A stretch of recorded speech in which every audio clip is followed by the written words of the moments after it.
Oke, di video ini kita akan borong Bitcoin ke 15 ya. Udah 15 bulan kita lakuin series ini dan gua akan terus konsisten lanjutin ya. Sampai gua nggak tahu ya, mungkin sampai regulasi tidak memperbolehkan, tapi selama masih diperbolehkan bikin video seperti ini yang edukatif ya. Gua akan terus lanjutin. Sebelum kita mulai ya, Bitcoin sekarang berada di level 67.000 di saat video ini di shoot ya, dan ada perkembangan-perkembangan menarik yang gue pengen sharing ke kalian. Para politisi itu udah ibaratnya berebut ya tentang Bitcoin. Dari Donald Trump, Kamala Harris juga, dari RFK, walaupun RFK nggak bakal menang, jadi kita nggak usah pedulin opininya. Donald Trump itu bilang berbagai hal. Satu, yang kemarin gue bilang, dia udah mau bebasin Ross Ulbricht ya. Donald Trump itu kan, Ross Ulbricht kan punya Silk Road ya. Silk Road itu punya uang dalam bentuk Bitcoin yang sekarang disita oleh pemerintah Amerika. Nah, Donald Trump itu bilang bahwa dia nggak akan jual Bitcoin sitaan dari Silk Road ini. Dia akan keep sebagai strategic reserve-nya USA. Dan apa yang terjadi, orang Demokrat kayaknya nggak senang, dan per hari ini mereka pindahin, mereka transfer uangnya ya. Jadi makanya kemarin dari 70.000 turun ke 67.000 di level sekarang. Trump juga berjanji ya dia akan stop Operation Choke Point 2.0 ya, menghambat perkembangan Bitcoin dan juga dunia di cryptocurrency. Nah, ini kita lihat secara makro ini apa? Global politisi, orang kan selalu ngikutin US ya, orang selalu nyontek US, nyontek China. Ketika US sudah melakukan policy seperti ini, bakal banyak pilpres di negara-negara lain yang orang-orangnya adalah calon-calon presiden yang akan pro sama Bitcoin dan crypto. Jadi the industry is starting to get worldwide attention ya. Dimana orang yang mau jadi presiden US tuh harus ngomong Bitcoin, kalau nggak mereka pasti kalah. Udah sebanyak itu usernya. Jadi yang bilang ini masih scam ya mungkin otaknya kebentur kemarin sore ya. Atau memang bodohnya nggak bisa dihilangin dari kepalanya. Trump juga sempat bilang bahwa inflasi ini sangat mematikan, dan crowd dari Bitcoin ini, orang-orang yang investasi di Bitcoin ini, udah lebih tahu lebih dulu tentang inflasi dibanding para ekonom senior menurut dia. Jadi ketika dia pindahin nanti ya barang sitaan Bitcoin itu ke strategic reserve, bakal banyak negara-negara yang berlomba untuk taruh ini di balance sheet mereka ya. Di neraca mereka bakal banyak yang berlomba. Kita lihat juga misal di Jepang ya, perusahaan namanya Metaplanet, dia cuma adopsi strategi Michael Saylor, yaitu dia invest di Bitcoin dari hasil profit usahanya, sahamnya jadi best performing dari satu bursa Jepang. Ya, semua bursa Jepang itu nomor 1 Metaplanet sekarang. Semoga aja ya di negara berkembang seperti kita ini mulai terbuka ya, matanya mulai terbuka terhadap potensi aset ini gitu. Bukan cuma ngecap ini sebagai oh ini tempat orang begini-begini. Karena sedikit oknum ya kalian labelin semuanya sebagai sama. Padahal yang gua lakukan di sini ya, yang gua lakukan di borong Bitcoin ini adalah edukasi orang. Gua bukan ngajak lu mau jual mau beli. Gue bilang ini investasi jangka panjang 5 tahun 10 tahun. Gue meminimalisir orang-orang yang masuk ke kripto dan rugi. Itulah fungsinya gue bikin ini. Jangan lu bikin misalnya sembarangan gitu. Oh bahwa orang itu gak boleh ngomong kripto di publik atau apa. Enggak, bedainnya mengedukasi sama yang nyampah. Yang di sini gue lakukan adalah edukasi. Dan semua yang nonton ini, kalian bisa vouch buat gue. Yang gue lakukan di sini adalah gue edukasi. Orang banyak bilang, oh Bitcoin itu bisa pakai untuk aktivitas kriminal. Itu orang paling goblok di dunia yang ngomong kayak gitu. Kenapa? Bitcoin itu gampang sekali di tracing. Itu blockchain. Pelajari kalian. Justru orang bodoh yang pakai kripto ini sebagai aktivitas kriminal, karena gampang sekali di tracking. Kalau punya otak sedikit aja gampang sekali trackingnya. Jadi ini adalah aset masa depan. Para korban di Mt. Gox ya, exchange kripto yang meledak waktu itu di Jepang, mereka ternyata nggak mau buang barangnya. Jadi mereka masih hodl Bitcoinnya, dan mereka masih berpegang teguh terhadap tesis mereka. Kita lihat secara makro lagi kondisi di pasar US ya. Itu jadi kita harus lihat flow itu seperti air terjun ya, dari paling atas ke paling bawah. Dari paling atas itu saham-saham yang besar. Saham-saham yang besar itu udah rotasi ke small cap ya. Kita bisa lihat dari kenaikan di indeks Russell 2000. Ketika saham-saham yang besar kayak Nvidia dijualin buat small cap, ini bentar lagi turun ke kripto ya. Ketika nanti rate di-cut di September, kripto akan pasti naik ya, di bulan September. Orang terlalu banyak ya coba-coba untuk time in the market bilang, "Oh, ini Bitcoinnya kemahalan, beli di sini nanti belinya pas turun aja, belinya begini, ini kemahalan." Atau pas sudah turun juga bilang, "Oh, nggak bisa beli di sini," kayak barang Bitcoin gue terakhir. "Oh, nggak bisa dong beli di sini, areanya bla bla bla bla bla bla bla bla bla bla." Lu kalau beli kaos kaki lu diskon, itu artinya nambah, Bos. Masa lu marah, lu suka kaos kaki terus kaos kaki diskon kok marah? Jangan marah gitu. Lu dapet harga diskon ya beli ya. Makanya gampang sekali jadi kaya di dunia ini karena kebanyakan orang tuh bodoh ya. Gua nggak pengen kalian FOMO di sini. Nggak usah FOMO ya. Gua kasih data ya. Ini data dan fakta yang tidak bisa dibantah. Ini aktual data dan fakta ya. Apa yang terjadi di lapangan, gua 100% transparan, terbuka. Mana ada yang buat seperti ini ya. Gua buka portofolio gua. Kalau ada yang masih bilang ini orang ini pom-pom ini, itu keterlaluan menurut gua. Karena yang gua lakukan di sini, gua bantu banyak orang gitu. Ini gue bikin series ini nggak sebentar waktunya loh. Ini 15 bulan gue bilang. Tapi dia bilang, oh lu jualin Bitcoin, sales Bitcoin biar kaya cepat. Nah itu lu yang bodoh aja gitu. Lu nggak lihat prosesnya bahkan bikin series ini seperti apa.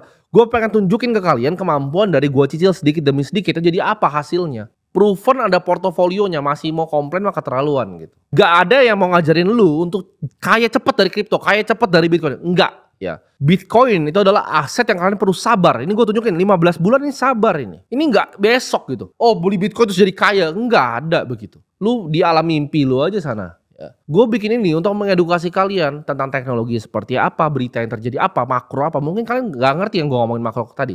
Karena terlalu terbelakang ya, level intelektual di negara ini tuh terlalu terbelakang. Jadi mungkin program-program seperti ini sulit diterima oleh masyarakat luas. Ini sederhana ya. Kalian lihat kayak gini biar kalian bisa bayangin tentang kenapa Bitcoin ini gue percaya ya. Kenapa gue bilang ini 5 sampai 10 tahun ke depan masih bagus.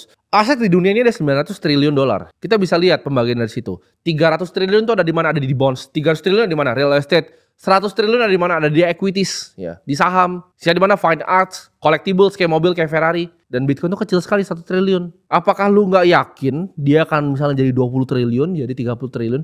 Ini digital scarcity yang belum pernah ada. Ini alternatif aset ya, digital aset alternatif. Lu mau percaya ngemengen gue terserah, lu mau ngaku ini baca juga gue nggak peduli. Ya. Karena gue bikin ini nggak disponsor. Gue nggak disponsor, gue nggak pernah terafiliasi dengan platform manapun. Gue nggak terafiliasi Bitcoin yang nggak ada yang punya. Kalau masih ada yang mau bikin narasi-narasi tol mah bego aja orangnya memang. Nikola Tesla itu pernah bilang kalau lu mau pelajari tentang alam semesta, ya lu pelajari dunia, ya itu dengan energi, frekuensi dan juga vibrasi. Gue selalu bilang kalau uang itu adalah energi. Nah, kuncinya dalam seri ini adalah lu memfokuskan energi lu. Ya energi lu taruh di Bitcoin, lu nggak taruh di tempat-tempat lain energi lu. Karena kalau lu taruh di tempat-tempat lain, ya lu taruh di mata uang yang lemah energi lu, dalam 10 tahun energi lu habis jadi 0. Dalam 15 tahun energi lu habis jadi 0. Lu taruh di tempat yang salah, energi lu habis. Gua itu mau tolongin kalian di sini.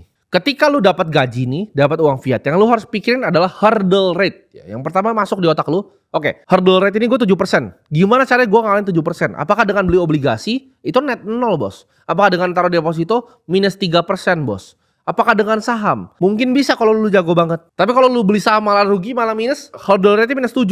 Duit lu udah minus 10, ya udahlah. Apakah dengan kripto? Lu bisa rugi juga gue bilang tadi. Lu sok-sokan kayak jago pick kripto ini ya bla bla bla. Gue bilang simple, beli Bitcoin aja simple, sederhana, investasi jangka panjang, fokus gitu. Capek nyari duit, jangan dibuang-buang gitu. Jangan lu buang-buang terus nyalainnya gua. Ini untung kok buktinya, ya. Ntar ada yang ngomong lagi nih, oh borong Bitcoin nanti pas, ini kan Bitcoin tuh siklus ya. Like kayak S&P, dia kan ada turunnya nanti. Ketika 2025 dia naik, 2026 nih, gue udah ngomong dari sekarang. Ntar dia akan ada turunnya. Ketika turunnya gue akan tetap lanjutin ini beli. Nanti ketika gue lanjutin beli bakal ada yang nyinyir lagi, ada yang bilang, oh kok belinya pas turun begini. Sabar, ini 5 tahun ya. Gamenya 5 tahun dan gue udah terbukti untung sampai sekarang. Buat ada yang mau ngerasa lebih pintar, gue cuma kasih tahu satu, lu gak lebih pintar dari gue gitu ya. Jadi kalian akan buktikan, bakal ada yang ngomong gitu, oh kok lu masih beli pas bear market, oh Bitcoin udah mati, Bitcoin udah mati. 2027, oh Bitcoin mati. 2028, oh Bitcoin naik ya. 2029, oh Bitcoin naik ya. Nextnya bear marketnya di 1 juta dolar. Orang nangis 1 juta, ya Bitcoin 1 juta dolar.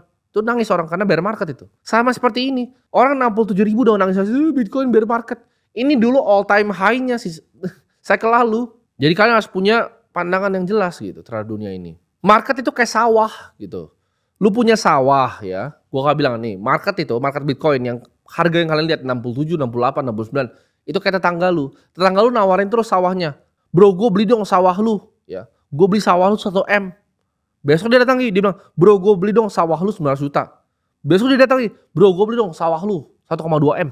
Tapi kalau dia besok datang bilang, bro gue beli sawah lu 3M ya, jual sawah lu. Nah paham, tapi ini bukan tentang sawah. Tentang Bitcoin. Kenapa kalau sawah otak lu bisa nangkep, kalau Bitcoin otak lu gak nangkep. Lu lihat harga itu kayak lu pengen coba bagaimana gitu. Wah lu, kira lu apa bisa statistical arbitrage lu, momentum trading. Lu gak pinter-pinter amat, IQ lu mungkin gak 130 gitu loh. IQ lu mungkin 100 mentok. Lu gak sepintar itu. Gue kasih jalan yang gampang ini. Step by step yang gampang. Lu kalau mau belajar jadi orang pilihan 0,01% sekian ya silakan. Jangan fokus untuk timing market ya. Time in the market. Gue tahu Bitcoin pasti ke 88 ribu, pasti ke 100 ribu. Tapi gue gak tahu kapan. Gue tahu itu pasti terjadi tapi gue gak tahu kapan. Karena gak ada yang tahu. Ya, gue gak punya bola sihir yang bisa kasih tahu kapan. Jadi tanpa banyak bacot kita langsung masuk ke prakteknya. Oke, ini udah sampai ya. Nah, ini total asetnya kita lihat di sini ya. Aset itu ada 2,5 miliar 63 juta 163 ribu. Ya. 15 bulan berarti modalnya 1,5 miliar. Ya. 1.063 miliar untungnya. Ya, ini baru sekarang, ini akan naik terus untungnya. Nah, siapa yang bisa seperti ini? Kalian lihat, untungnya 1 miliar, real. Coba, siapa yang berani sih buka portfolio terbuka? Gue pernah lihat ada orang-orang trader saham katanya, oh bikin roto segini, bikin apa? Oh ikutin porto saya begini, tiba-tiba 3 bulan berhenti. Kenapa rugi? Karena mereka emang bego. Kerjanya cuma jualan kelas saham gitu. Gak pernah buka begini. Buka dong, 100% terbuka. Deposit 100 juta tiap tanggal 1, berani nggak? Nggak berani. Karena nggak bisa, nggak ada skillnya gitu. Ya. Jadi di sini kita langsung aja, kita akan beli, kita trade di sini, kita beli market order aja biar cepet. Nah masuk nih, set buy Bitcoin. Udah kebeli. Kita punya 2,3 Bitcoin. Dan lu percaya nggak? Satu Bitcoin di sini, gua akan bilang di sini ini akan sampai ke 20 miliar rupiah satunya. Bukan cycle ini, 10 tahun ke depan. Dan gue berinvestasi portofolio ini buat 10 tahun ke depan. Buat lu lihat ya, hanya dengan 100 juta sebulan. Ini bisa jadi aset yang luar biasa besar. Ya. Ada yang ngerasa, gue bisa market timing saham gini. Challenge saja. Gue challenge, tanggal 1 deposit ke sekuritas, lu tradingin terserah sampai jungkir balik, kalahin portofolio gue. Ya.